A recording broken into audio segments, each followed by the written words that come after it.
Today we are going to start with one of the most common types of psychiatric conditions, and those conditions are the mood disorders. So what are mood disorders? Well, it's any disorder that affects your mood.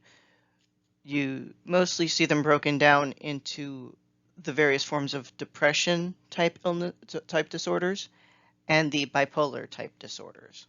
Those are generally how the DSM will tend to break out most of the mood disorders. Usually it's one or the other, but each one of those has several different subtypes to discuss.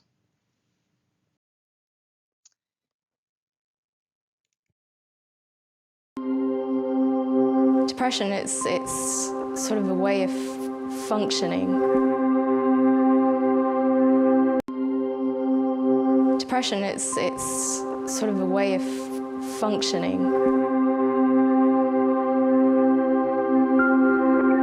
It's an illness. It's part of science. You can't really get rid of it. There is so much about depression that is still not understood. This does exist and it is a thing.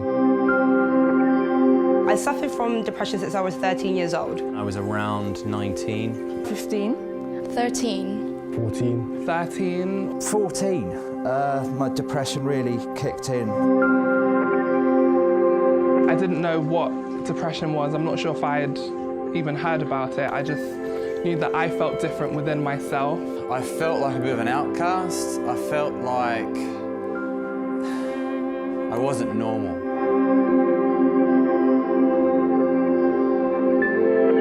How can I put it? It's kind of like ivy. It's like ivy. You know, you can cut it off here, but it grows back up there. You don't know when or how it's going to hit, but sometimes it does, and the hardest bit is just keeping going. You feel like there is nothing in the world that's going to make you better, and you feel as though there's just no point. You can see people around you that love you and how much they love you, but you can't feel any of that love. It's crippling sometimes.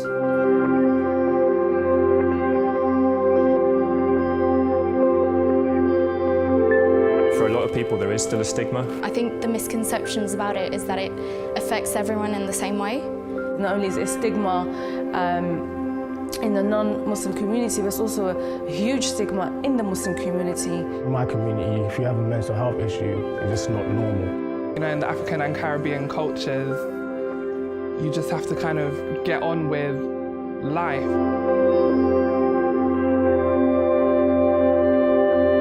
Sometimes people tell you to just think of life differently, just be happy, but it doesn't work like that. You don't want to feel like it's the only thing that can describe you.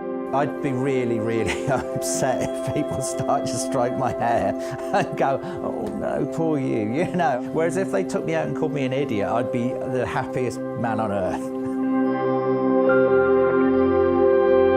We just want people to listen to us and not really judge us. Sometimes just being in the same room as friends and loved ones has been enough to help me a little bit. Be there, offer emotional guidance and support. To have someone just say, I'm here if you need anything, that for me made all the difference. I wouldn't be who I am without depression, and I love the person I am. I never thought I'd say that. And that is various people's opinions of how their depression affects them and how young they can be and still be diagnosed. And this can be a really, really nasty situation. And it's unfortunately very, very common. And we're going to get into some of that later on in this very lecture. So, as I said, there are two major families of mood disorders. The first one is depressive, and it has several subsections. The first two here is what we're really going to be discussing. First one, major depressive disorder. That's what most people think of, generally speaking. Persistent depressive disorder, dysthymia, that we'll also discuss. Some of the similarities are similar and some of them are less similar. Like persistent can actually tend to last a bit longer, but might not necessarily be as intense. There's disruptive mood dysregulation disorder, premenstrual dysphoric disorder, which basically think of PMS but like on crack. It is a really, really nasty thing. It really does exist, and let's just hope you don't suffer from it or know anybody who does. There are also an awful lot of substance medication depressive disorders. In fact, most medications cause depression, which people then get put on medication and then go, oh, you're depressed, now you have clinical depression, when it's caused by the medication and is not caused by anything else. And then people get put on antidepressants, which conflict with half of their medication or make them even more suicidal or depressed. And there are various other forms of depression as well, postpartum. That really does exist. It really is pretty nasty. That's when a mom has a baby and then has this big nasty bout of depression. They can also have a type of psychosis even. But postpartum depression is unfortunately relatively common here in the US. There's also stuff like seasonal depression, which you'll see mostly if you are up north, and it relates to basically the less sun you see, the more depressed you tend to get. So Washington State has a pretty high suicide rate, just because it's kind of dark and gloomy a lot of the times. Then we get into things like bipolar. There is bipolar 1 and 2, which most people have heard of, so they're kind of familiar with. There's a rhythmic disorder. There's also you can have bipolar due to some other condition, and other unspecified. The DSM-5 really likes this concept of other unspecified, because sometimes it's really hard to pin down exactly what people have. So they kind of broaden that out some. So for major depressive disorders, what we have are really, we have to look at these things called major depressive episodes.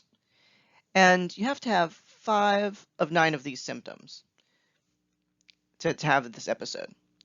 Depressed mood, diminished interest or pleasure in activities, significant weight change, basically loss or gain, either the weight itself or just a decrease or increase in appetite, either insomnia, so not being able to sleep, hypersomnia, which is sleeping too much, psychomotor agitation or retardation. The agitation is you're moving around an awful lot, and retardation is like you just can't. It's more like it can't, but the agitation is really easy to point out because it can come off as being kind of jittery too. You can also have fatigue, loss of energy. You can just feel bad, you're feeling worthless, or you have inappropriate guilt. So those of you who are like me and Jewish, well, I guess it comes with the territory. Diminished ability to concentrate, and recurrent thoughts of death, suicidal ideation, or having an active suicide attempt. It should probably be noted that a lot of these things can occur in other disorders as well. If you ever have attention deficit disorder, a lot of these things can pop up. So psychomotor agitation, that's your jitteriness. Diminished issues with concentrating. You know, medication like Ritalin, can cause you to have changes in appetite, which can also affect your sleep. So right there, you may already have 4 of these of 9, and all you have to do is have 5 of 9, and you have a major depressive episode. Oh, and to come to think of it, you can feel yourself worthless because you can't concentrate. So there you go. People with ADD, technically speaking, could very well have a whole bunch of these. But the most important ones really are number 1 and 2. So if you guys have one of those 2, as well, you know, or those 2 as well as having any of these other problems, well, just something to be very, very aware of, especially if you have a different psychiatric disorder. But those first 2 are supposed to be the requirements. So here is what it's like to treat a major depressive disorder. You will see this is actually designed for people to learn how to interview somebody. So I'm assuming this is a standardized patient.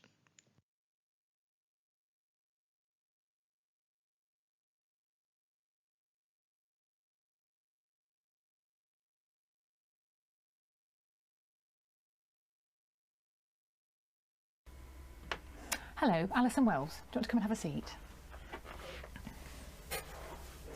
Hi, I'm Dr. Taylor, one of the GPs at this surgery.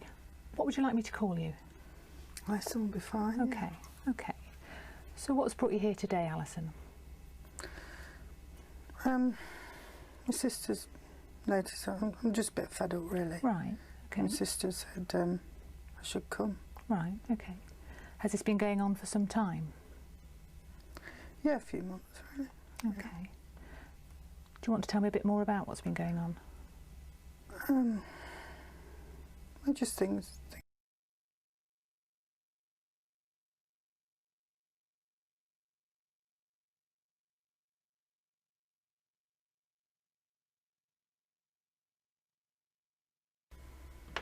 Hello, Alison Wells. Do you want to come and have a seat?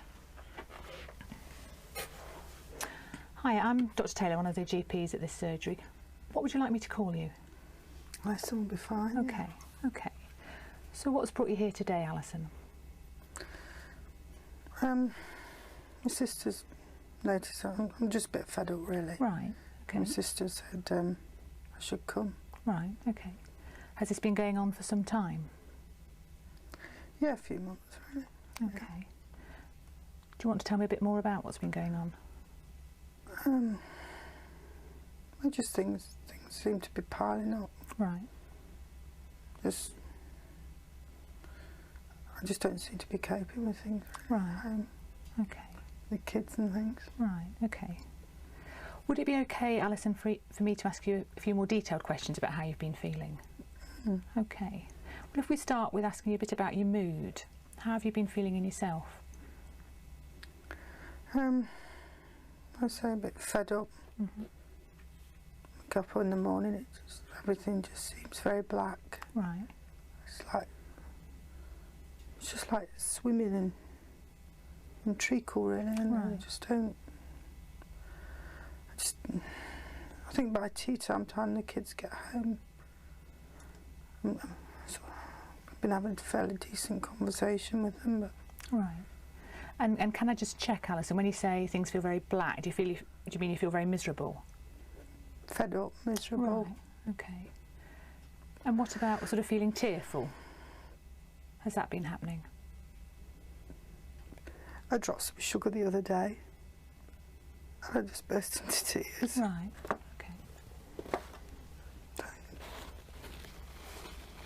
So is it the slightest thing that would make you feel tearful? Things that perhaps wouldn't ordinarily bother you? Yeah. Right. My sister's noticed as well. Right, okay. So you've been feeling very low and with episodes of tearfulness. Yeah. What about other things? What about your energy levels? Are you managing to keep up with things? I used to do a lot with the kids. We used to go swimming, play, but now I just spend the day on the sofa, really, unless I have to go to work. Right. And just remind me, what is it you do for your job? I work in the supermarket. Right. So how have you been managing at work? I'm not been going in as much because I just feel so exhausted. I mean, we're just not. The supermarket's been taken over and they've cut the wages. Right. And I'm having problems with the bills. Right. And it's like the catalogues, they're just writing me letters. Mm-hmm. You know, the kids, they want all these new games and stuff. Yeah, sure. And it's just, you know. It sounds like things are really difficult all round. Okay. With all this going on, how are you sleeping, Alison? It takes me ages to go to sleep. Mm-hmm. I used to read a book. Right. And just drop off. Right. But now I just spend my time looking at the clock. Right. It just goes round and round. So from actually getting off to bed and getting off to sleep, how long is that taking? A couple of hours probably. Right. Okay. Once you're actually asleep, are you waking up much during the night? Well, I wake up about, last night I think it was about 4 o'clock. Right. I woke up.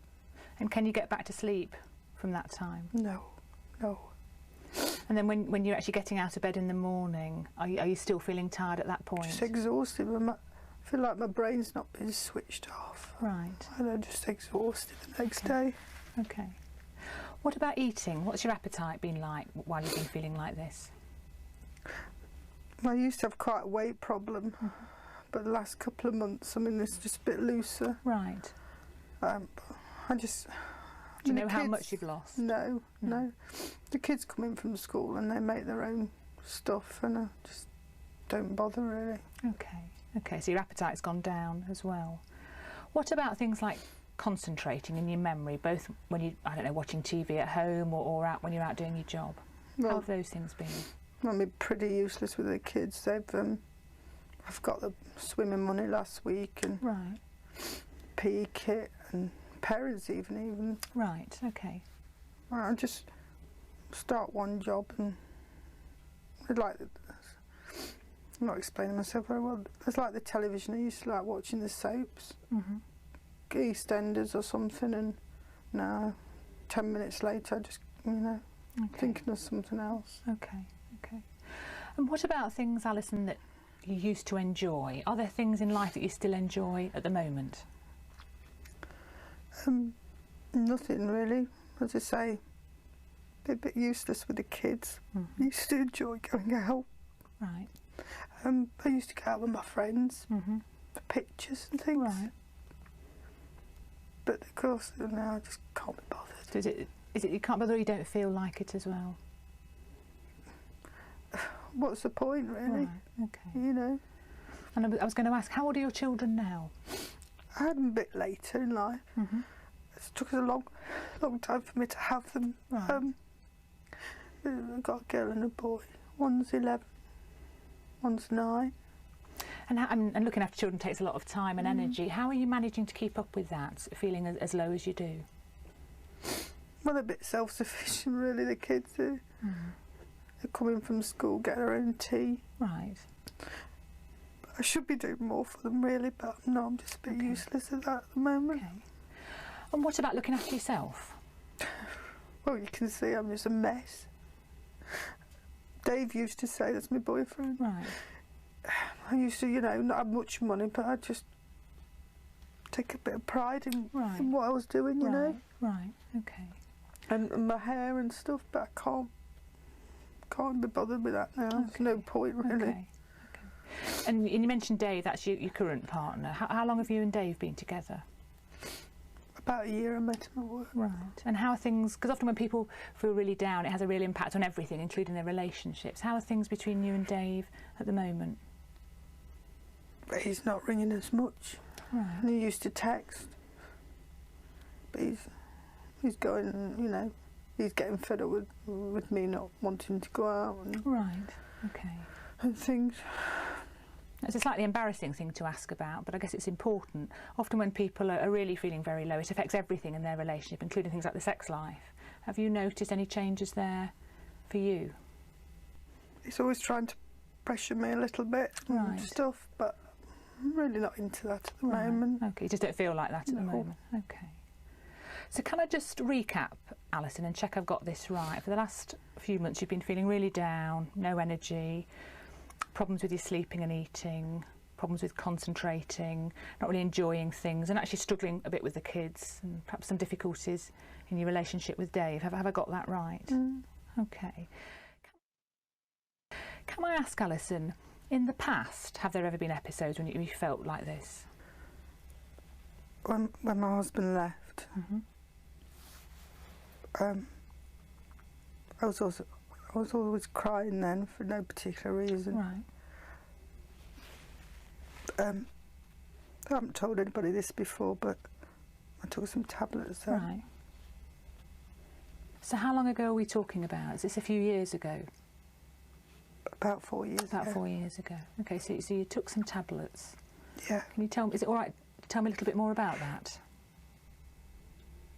You know what it's like, the kids are in bed. And you're on your own, and I had a few glasses of wine. Right. And I just took these tablets. Right, okay.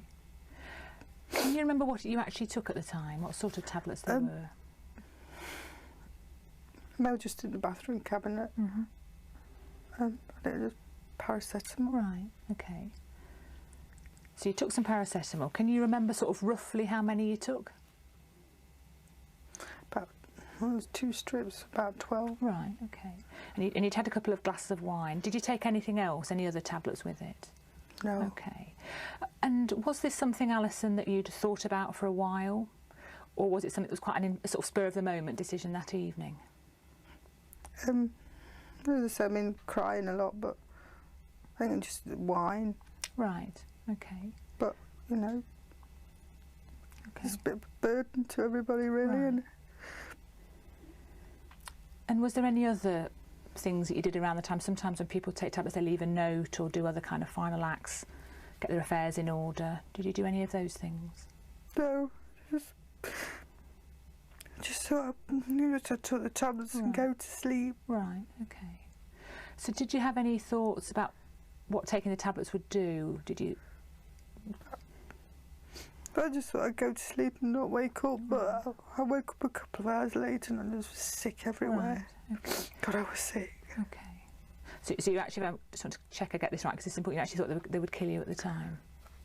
I just didn't want to wake up. Right, I just, okay. as I say, I'm just a useless mum now, and I was then. And right, okay. So you took the tablets, you were very sick in the night. Did you seek any medical help at the time? No. Okay. And then, you're okay the following day? Well, yeah, I just felt a bit of a twit, really. Right. Did you feel pleased that you were still alive? Yeah, I think, you know, I realised it was just being silly. Right, okay. So that was a few years ago. So if we just come back to how you're feeling at the moment, you've talked about feeling very low. Have there been times currently when you've thought about either taking an overdose or doing something else to harm yourself in any way? You know, at night when you're watching the clock and, you know, you're on your own, the kids are in bed. Everything's so hard, and right. yeah, I suppose, you know, it just feels easy, you know. Right. And has that just been something you've thought about, or have you actually made any plans, got any tablets in, or done anything else? No, okay. Nothing like that. Okay. And I guess it's a difficult question to ask, but one we would ask everybody in your situation. Have things ever been so bad, you felt so low, that you've not only thought about harming yourself or perhaps killing yourself, but you've also wondered whether the best thing might be to take the children with you? Oh, I've never done my kids. I love my kids. Okay. No, I wouldn't hurt them. Okay. No. And what about sort of other side of that? Things, positive things, sort of things to live for? Things that you feel good about? Not much at the moment, I suppose. Kids sometimes, you know, they do things that make you think, you know, I think what's good about life and things, but... And are there other things that help at the moment? I'm thinking about people who can be supportive. My sister, as I say, she said to get down here, and she's always there. She comes down and rings. Got a couple of friends that they're quite good. Right. But on Dave, when he's in the mood, of course. Sure. but I don't think he's going to be around for much longer. Right. And do you think, or do you feel able to keep yourself safe at the moment from hurting yourself? I think so, yeah. And I know I can come here now. You've been very good today. Okay. Do you think if that was to change, so that you didn't feel you were able to keep yourself safe, you'd be able to let anybody know? Well, I know what happened last time, and that was nothing, and I know I was silly then. So I know to come here. Right, okay. Okay, Alison, well, thanks for going through all that. I can appreciate it must be very painful. It does sound to me like you are suffering from symptoms that strongly suggest that you're actually depressed at the moment. Now, I'm not sure how much you know about depression. Not much, really, not much, but I just don't feel right at the moment. Okay. Well, I guess just briefly, depression can cause a number of problems for people, and traditionally we think about people feeling... So that was a really excellent little tool on how to interview a person that likely has a major depressive episode. There were some additional things that maybe they didn't ask because that was obviously supposed to be in England.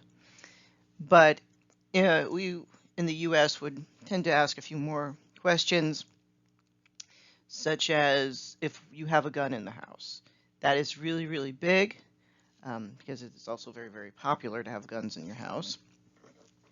But the average person who decides to kill themselves acts within around 10 minutes. So that's as fast as, I mean, that's a pretty fast time period. So basically, they are not the ones deciding, oh, let me go out and buy a gun. They're going to go after whatever is in that house. And guns do kill people. And they tend to be pretty high at knocking you out, and if you use it, there's a good chance you're not coming out of it because it just kills you so quickly. So that is one thing that most people are trained to ask for about the guns. They may also ask about other things, but usually the gun is the most common one. And most people aren't going to think about some of the other ways you can potentially kill yourself. So we don't necessarily want to ask, other things directly, because sometimes people will go, oh, wait a second, I can kill myself that way. So, but we always do ask about the guns because that is very, very common, and it is basically the most dangerous one out there. So this concept of this major depressive episode, this thing has to be, this was that list of things that we showed before that video. They have to last at least 2 weeks, and you must have either that first or that second one, either depressed mood or decreased interest, and you still have to have 5 of 9 of the symptoms. Total, there were 9 on there. Obviously, if you have the depressed mood, that would be 1, and then you'd need 4 more, and it could be any of them of those 4.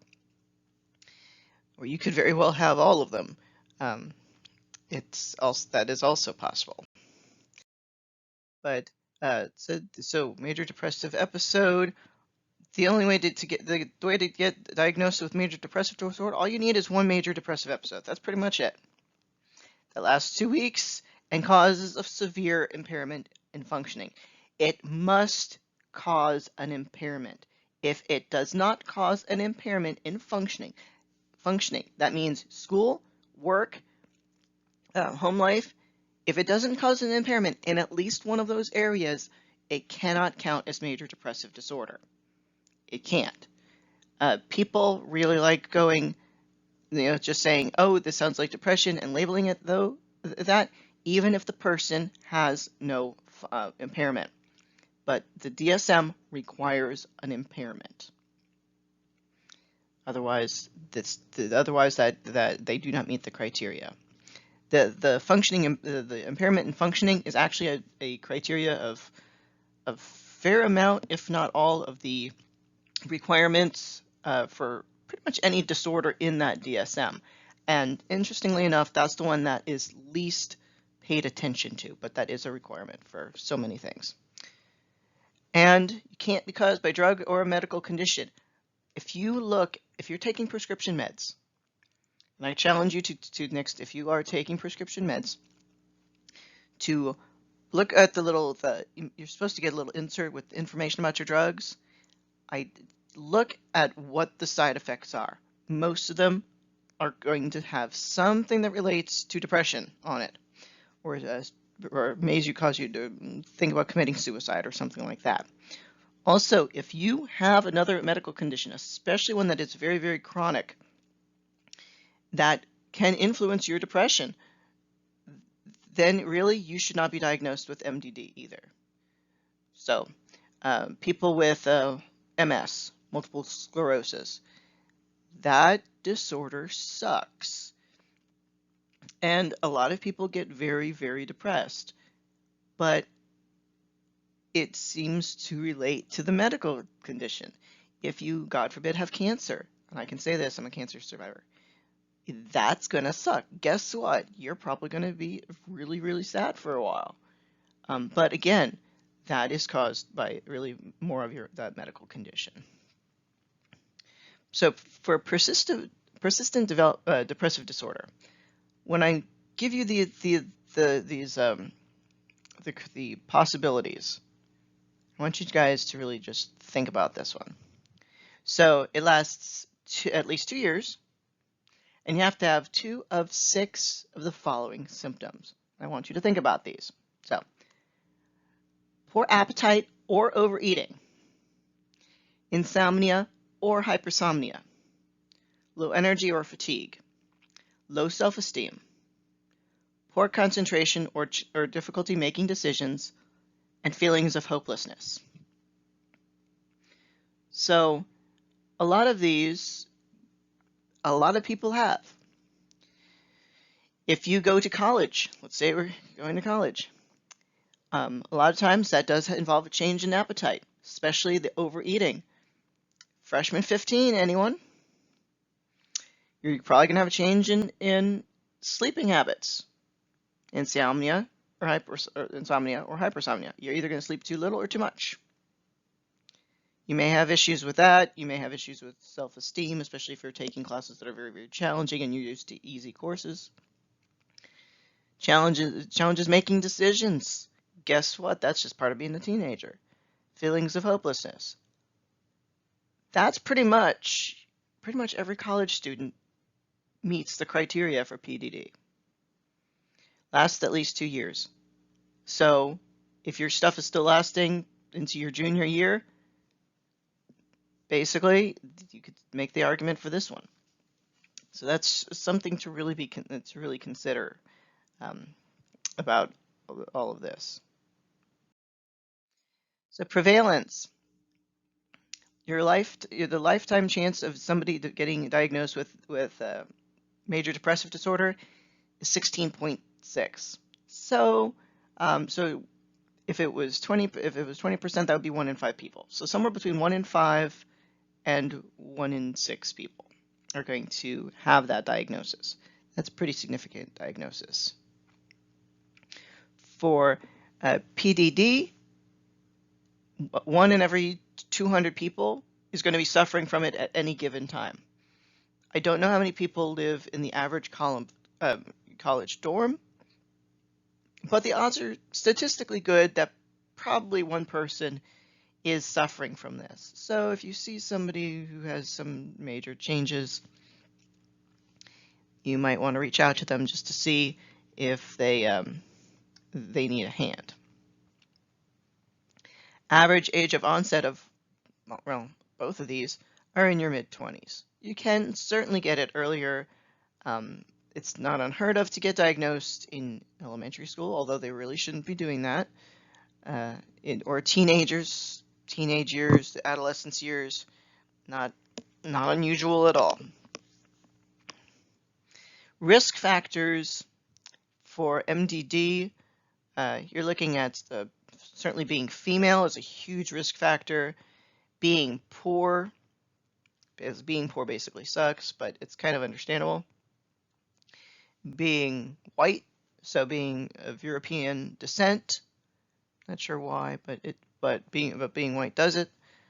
Being LGBT is also a huge risk factor for a major depressive situation in particular. Recovery. A lot of people really like putting people with these depressive disorders on medication. And the thing is that 40 to 50% of cases spontaneously resolve themselves with or without medication within just a few months. And 80% resolve within a year. So medications may not necessarily be necessary because they will usually resolve themselves. Of those people who have had something that was resolved within a year, 40% may have a relapse.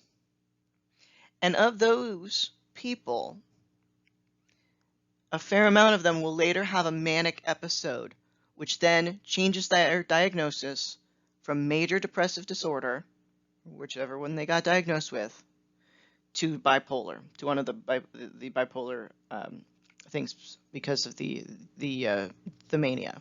Generally, they will get diagnosed as having bipolar 1. Yeah, I already kind of mentioned the relapse. Sorry, jumped ahead of myself. Comorbidities. Comorbidities include things like anxiety. Anxiety and depression are huge together. Impulse disorders. Now you're looking at ADD and stuff like that, which can easily be mistaken for depression, so who knows how that goes. Certainly substance use disorders, and certainly any form of chronic health condition. There's also genetic factors. So basically, if your mom has it, your dad has it, you are more likely to have that. Part of that could be due to an actual genetic factor, although we really haven't found a whole lot of stuff that we can pinpoint for certain to say this is what's causing depression. And there's also a situation like, maybe it's just an environmental issue. So environmental issues, basically stressful life events, cause depression. Early adversity, they can cause depression as well. And if you listen to some of the other lectures that I've done, I actually mentioned this on several occasions. That stress, when young, actually changes the development of the human brain. Here's my favorite, pessimistic attributional styles. So basically, you being negative causes depression. However, if you're depressed, you're probably already going to be negative. So this might be a chicken or the egg situation. So it's something to think about. Here's the joke. It is really hard to find a good depression joke because usually they involve suicide, and I don't like joking about that. But here, doctor, what makes you feel depressed? I used to work at the World Trade Centers before the planes hit. A lot of people fell to pieces after that. That's the best I could go. Hopefully it's not too soon. It's been 20 years.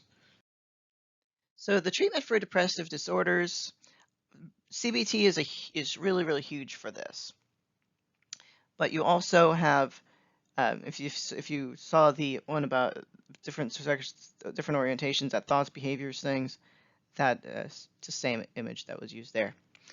People do use medications, MAOIs, tricyclics, various forms of serotonin inhibitors. Those are all possibilities. There's a lot of other things that they keep trying to do to improve depression, and then whatever. There's also these other options for biological treatments. Electroconvulsive therapy, that actually works really, really well for any type of resistant depression. So does this transmagnetic, which requires ginormous magnets, and I don't even know how it works, but it's really remarkable. And any form of deep brain stimulation. A lot of these people that have these type of things do go into remission. They might occasionally still need some type of tune-up, but their depression gets much, much better. And they don't have some of the side effects. Well, I mean, sometimes they certainly do have side effects, but they don't have some of the side effects that the medication has. Medications can, of course, almost kill you, can make your depression worse, and some of these, quite frankly, will make you not be able to feel any emotion at all. Therapy is huge in this. Like I said, CBT is some of the biggest thing that they use. You can also look at solution-focused therapy. That works really well. That can cure people in 2 sessions. It's kind of remarkable. But all of these are possibilities. Now, if you're on medication, you are supposed to be in therapy at the same time. And a lot of people aren't. But the people who are do tend to do much, much better, even if it's just having therapy, than people who are on medication. And whether, regardless of anything. So if people are in therapy treatments and on medication, for whatever reason, they always credit the medication, even if statistically the therapy itself is actually doing better than medication people. I don't get it, but that's because this culture is very, very drug obsessed. Now we get to things like bipolar. And a huge thing for symptoms are stuff like mania and hypomania. That's usually what people are thinking about. But there's also others. You see, for mania, you'll tend to see things like increased self-esteem, like crazy increased self-esteem, increased, the psychomotor agitation again, like jerkiness, shakiness, being hyperactive, goal-directed activity. So apparently, if you're directed towards a goal, that's considered a possible sign of mania. You talk a lot. You may be a little bit riskier. You have insomnia, basically, or decreased need for sleep. You may be distractible. You may have racing thoughts. Interestingly enough, a lot of those are also signs of ADD. For requirements, you have to have various forms of this. You have to have 3 symptoms for euphoric, for irritable. It's kind of crazy. But this is also, like I said, huge. When you're doing this, it's very, very common for somebody with ADD to also be diagnosed with having bipolar. And sometimes people forget that you have ADD and just go to that. And then you also have to to see if it's bipolar rather than ADD. That's its own set of complicated barriers. So just be very, very aware. If you guys do have ADD, be very aware that this could pop up. Because I take a seizure medication that also treats bipolar, I had a doctor who thought it was for bipolar, for completely forgetting that A, I have ADD, and 2, I also have epilepsy. So he actually had been writing my information down for 10 years as having bipolar, and then he realized his mistake, and he had to rewrite 10 years of records. So I would suggest anybody to be very, very careful about, if you have anything, to always look over your records to make sure your doctors are coding things correctly. Just so you know. But here is information about how you really are looking at the differences between mostly bipolar 1 and 2. Mania, these crazy things have to be present for over a week. Hypomania doesn't have to necessarily be a week. It can be 4 to 7. Like I said, mania always over 7. So that's really a fine line, isn't it? So here is an example of mania.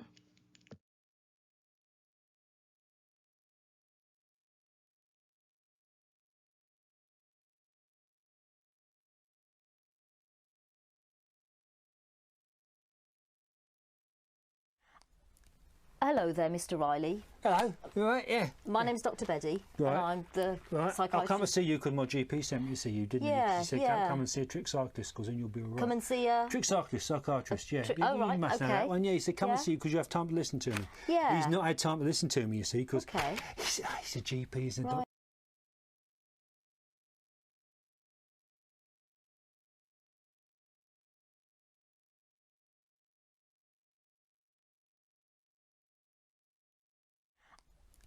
Hello there, Mr. Riley. Hello, you all right? Yeah. My name's Dr. Betty, Right. and I'm the Right. psychiatrist. I'll come and see you because my GP sent me to see you, didn't Yeah, he? She said, yeah. come and see a trick cyclist because then you'll be all right. Come and see her. Trick cyclist, psychiatrist, yeah. Oh, right, You must know okay. that one. Yeah, he said, come and Yeah. see you because you have time to listen to me. Yeah. He's not had time to listen to me, you see, because Okay. he's a GP, he's a Right. doctor, but I don't think he's very clever. Can I just He's ta- not very clever because he's not. Okay.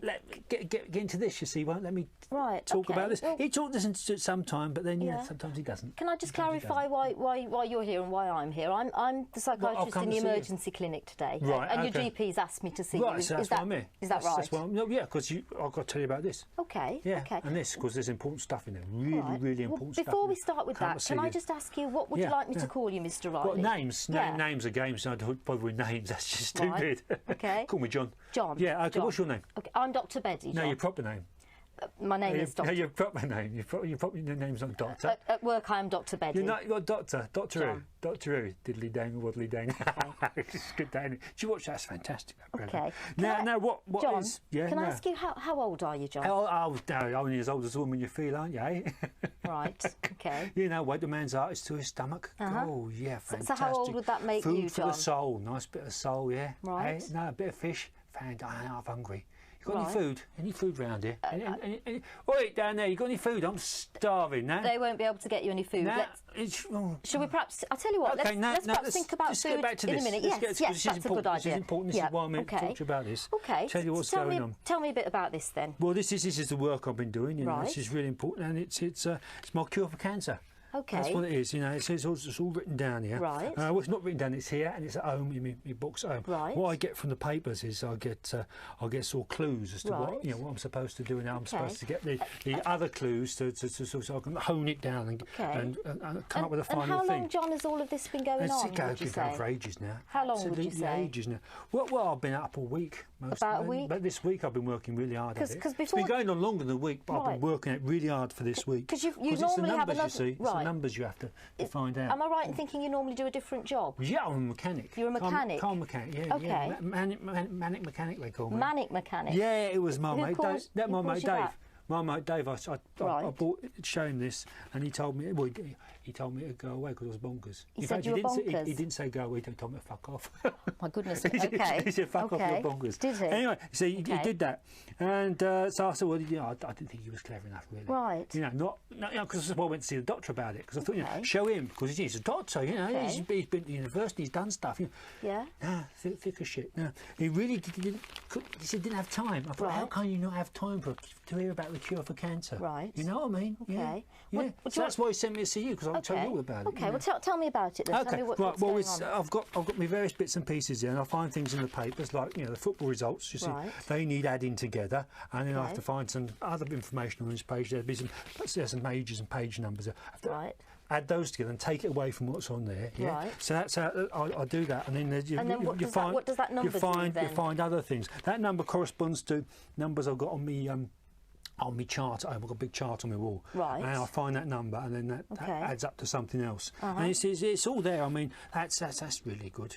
I'm going to get one of those. What's that? That's really good. That's a phone. It does the Right. internet and everything. So I'll be able to Okay. find out more stuff. Right. You know, that way when I'm out and about. But and there's numbers. You see, I'll use those numbers there. Right. You know, they need adding up and taken away from something And John, else. when you've done all And that this with all the numbers and the chart, where will that leave you? What is it you're headed for? Well, it's the cure for cancer, isn't it? That's Cure what it for is. cancer. The cure for cancer. Okay. yeah. How's that going to work then? Well, how it works is God tells me, that I'm doing a really good job, and how Right. great I am, and how fantastic it is. I'm working at this, Okay. and I just keep going at it. I don't Okay. stop. I don't stop.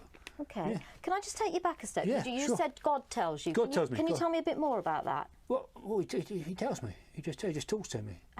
He talks. He just to you? talks to me. Tells Okay, me, I'm right. doing a really good job, and I'm Okay. fantastic. So God I'm really talks to you, wonderful, and I'm great. I'm doing. And when doing God right. And I have to show this to people. Right. That's why I'm coming to show you. And John, yeah. when God talks to you, can Yeah. I just clarify this with you? What? Does he talk to you like I'm talking to you, with the voice coming through your ears, Or does it feel more Voice like... doesn't come through your ears, comes out your mouth. Voice comes out your mouth and goes in your ears. That's right. Yeah, you should know that because, you know, you're a doctor as well, aren't you? So you should know these things. And is that how the voice seems to you, I hear him in my John? ears You because hear him that's in what your I'm ears. used to hearing. Right, And, okay. you know, and he talks to me with his mouth because, you know... So the voice that seems to come through your ears rather than inside it's your quite head? loud because he's a big bloke. He's a big... You know. Is he a big bloke? He's a big bloke, yeah, Okay. yeah, and he's got a big beard. What's he like then? Well, he's a big bloke, big beard, yeah. I Right. called him Beardy Beardy once, he didn't like that, he got right up. Oh, Okay. Christ, he got right up, called him Beardy Beardy. Okay, I can imagine. Yeah. And what kind of things... I just call him Sir. You call him He Sir? likes to be called Sir, Okay. yeah. And what kind of things, when he's talking to you, what kind of things does he say to you, John? He tells me I am fantastic. Right, You know, how great okay. I am for doing this, you know, getting stuck into this and keeping at it, and I should show it to people. Right, And that's what I okay. do. You know, I'll come out and I'll show it to people. So who have you been There's some showing it stuff. to? Well, okay, who have I been showing? I've sent copies of stuff to the Pope. Right. And the Archbishop of Canterbury. None of them are written back. You think they would, you know? So Because no they're close to replies God. yet. They probably know him. Right. You know, Okay. they probably met him and stuff. You know, Yeah. got him with the Pope. He claims to have met him. I mean, you Right. don't know. Yeah. I would assume the Pope knows God. Right. You know, he's got his Okay. address and his telephone number and everything like that. Right. But, you know, then it's the Archbishop of Canterbury. I think he's just rude because he's not written back at all. Right. Yeah. And there's Tony Blair. So you've written to Tony Blair Yeah, as well? yeah, but Okay. he's a right wanker. And what did he say? What did Nothing, Tony say? Nothing. I got a letter back. Well, I didn't even get a letter back from him. I got it back from somebody else. Right. Not him. Okay. It could have got lost in the post and somebody got it by Okay. mistake. But So just John, hoping nobody's stolen my ideas, it really, sounds, because John, as that's though- what it is. I mean, Sorry to interrupt. It It's okay. sounds, John, as though this has all been keeping you really busy. really busy, really busy. Have you been sleeping at all? No time to sleep. No time to sleep. When was the last time you had a good night's sleep, would you say? Don't need it. Don't I need need it. it. I've got this Okay. enthusiasm from God. You know, it's Right. there. So there's what's your energy en- inside me. That's So you feel as though there you've to got a make lot me of do energy. work. Yeah. Yeah. And how are your Tons of it, thoughts? tons Are of they it, tons of it. are they going fast? Are you thinking Well, lots? yeah, because I lots have of to ideas? think very intensely. You know, I mean, Right. you look at stuff down here. I mean, you know, there's not. You know, I got that in the door the other day. You know, Okay. and there's lots of numbers on there that need adding up and taking away And from John, other how are you numbers. feeling about yourself? You know, and your self-esteem. How do you feel about yourself as a person at the moment? Fantastic. You feel fantastic. I feel fantastic because, you know, God's Okay. telling me I am. Yeah, Okay. I'm doing a really, really good job, Yeah. and it's all there and it's all happening. And tell me this, John, because I couldn't get it from your GP letter. Have you ever had anything like this before in your life, where you felt full of energy and lots of bright ideas? No, It's no, not but this has happened been before. going on for so long that I can't really remember anything else. You know. And have there ever been any times in your life when you've Yeah. kind of been the opposite, John? Where you've been a bit down in the dumps, No, not no, much no, energy, nothing like that? Nothing like that. No. Okay. No, And what about any family history? Does anyone in your family have things like no, this? it's just me. Just me. It's really well. They're not really that clever. Who's know, not that clever? My family. Your family. You know, Okay. that's why I have to come and see doctors and get a place, hospitals and things like that. Because you're a clever person. This is Do you what- feel as though you're more Yeah. clever than perhaps other people? Well, yeah. You Right. know, I'm certainly clever than those people at Okay. work. You know, because they're a bit thick. And John, I guess I'm just wondering what might have happened to start all this off for you. Have you any thoughts yourself what's brought this on? Well, God. Yeah. God. Yeah. Okay. Yeah. And yeah, it just came to me one day. One Right. day just came to me. You know, so I started noticing connections with numbers and things. Yeah. And it's I all wondered- there. You've just got to find it. Okay. You've I got to wondered, dig John- deep and look for it. You know what I mean? Okay. Yeah. How have you been feeling physically in your physical health? Any problems there? Fine. I'm fine. Yeah. And have you been taking any prescribed medication or even No, nothing any like that, drugs no. that aren't It's- prescribed? Any just- substances? I just need everything within me now. I don't need anything else. And you know how you were saying that your mate at work said Yeah. that you were Who, Dave? yeah He said rude things. he said rude yeah, things. I and don't like he, repeating. He kind of suggested that you I told you you what might he said, be, didn't I? Yeah, He- you he- did. He You used did. the F word. I don't like that. No. No. But it sounded like he thought you We're weren't fine. very well at the moment. No, I'm fine. What do you think to that? Do No, you think look, can we look at this now? Because this is what I want to talk about. Right. I've come here to talk about this, and you see me going off on something else. You're not really paying attention to Yeah, me. I guess Do you what want to do that now? Can we look a bit more of this now? Well, I guess before we get back into that, I guess Well, what no, I don't want to get back in. I want to talk to you about it Yeah. now. Can we talk about it now, please? I guess, John, what I'm wondering is whether this might be a sign that you're not very well at the moment. No, I'm fine. I want to talk. Yeah. So that's an example of somebody who's a little manic. And that attitude near the end you will occasionally see. But yeah, so if we discuss a little bit of mania, all of us have met somebody who probably has acted like this at some point, or have had some type of episode like this, his discussion about how he's always talking, who he was talking to God or whatever it was, that frequently manifests itself as something like a religious calling. So if you guys are churchgoers and have had, have pastors or whatever you have, and if they've ever discussed something like having a religious calling to do this work, that God told them to do it, well, that may have been a sign of some type of manic episode that resolved itself. So it's just something to be aware of. That is how it was called in the past, and sometimes still manifests itself that way. So bipolar disorders, the first one up is that bipolar 1. All it requires is that single manic episode. Could be a religious calling, could be what you just saw that gentleman have. He was definitely in mania. But you don't actually have to have a depressive episode to go along with that. You just have to have that mania, just for one time. Your week and a half, that's it, and you can get a bipolar 1 diagnosis. Bipolar 2, you will see hypomania, so that's less than a week, or should I say a week or less, really, because it's 4 to 7 days. But you'll also tend to have depression as well. And I do believe that is actually a requirement of that thing. You must have that. There's also this other thing, this other type of disorder that's related, which doesn't have to have your major major depression, but you do have to have pretty regular symptoms, at least 50% of the time. So it does kind of travel like that, and no more than 2 months without any symptoms at all. And those symptoms are usually looking at stuff like hypomania, mania, depression, and one of those type of things. But it just can't have that major depressive episode. You can have you can have a little bit of depression, but no MDE. This is another one that is super, super common. So lifetime prevalence, 4.4%. So I teach 80 students. There's a good chance that a few of those students are going to end up with a diagnosis of one of the bipolars. Bipolar 1 is 1%, so that 4.4% is basically all of the bipolar disorders. And you can also have stuff like ultra rapid cycling bipolar, which is really, really quickly. It's kind of disturbing. So comorbidities for bipolar 1, at least 60% of people have at least one other psychiatric condition. Substance use is also really, really common. So there's that.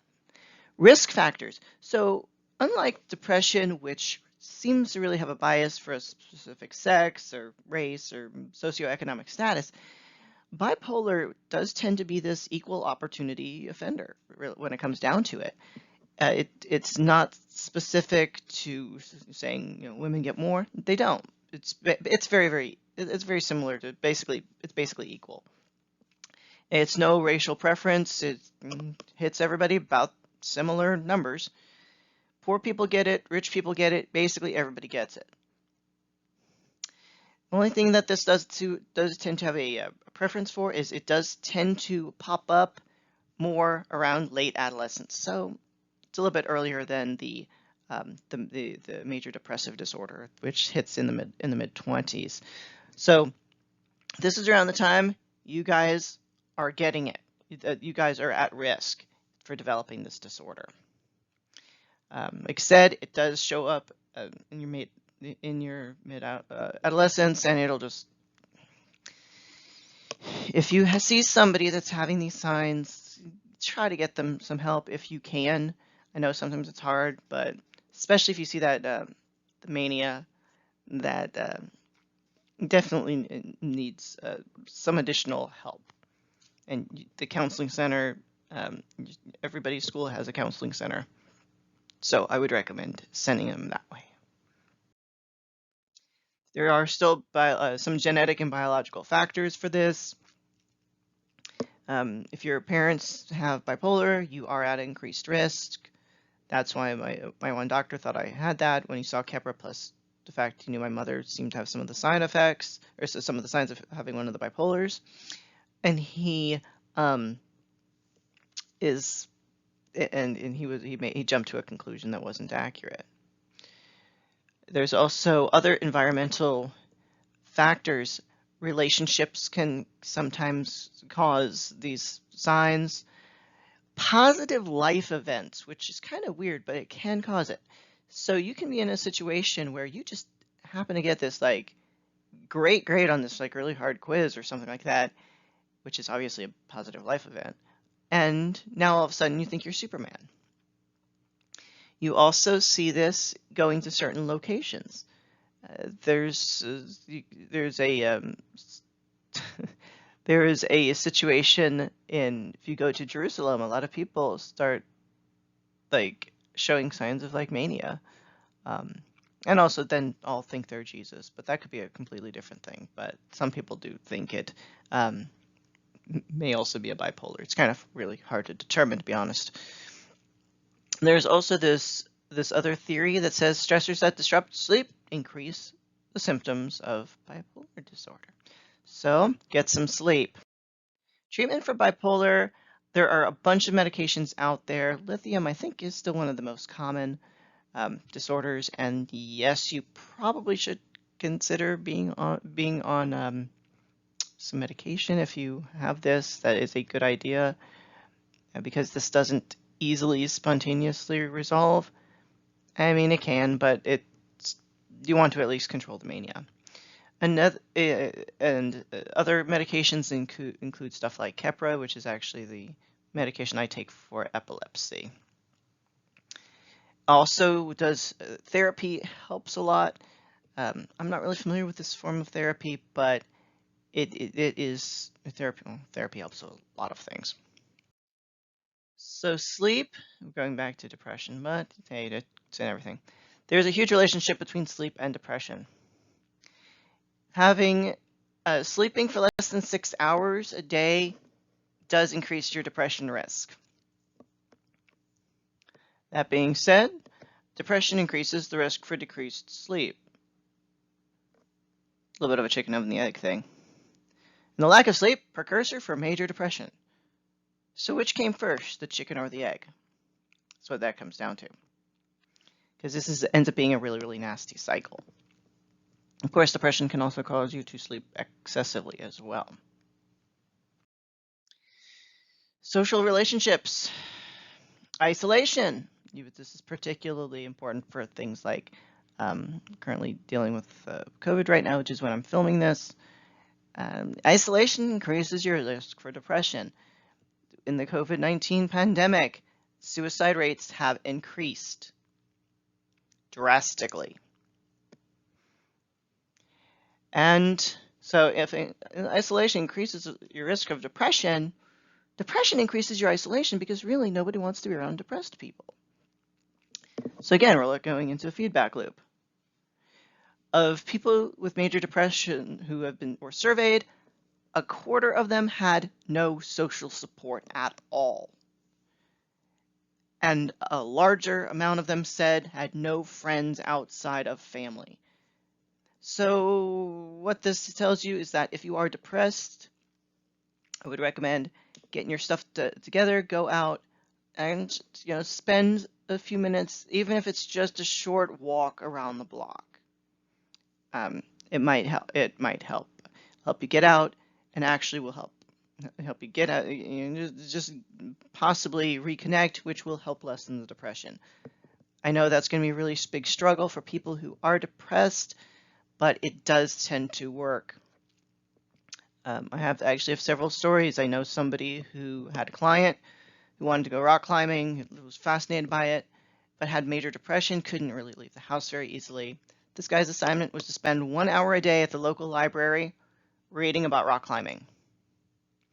Within a few weeks, the guy ended up meeting people that were also involved in rock climbing and ended up going and being invited to learn how to rock climb.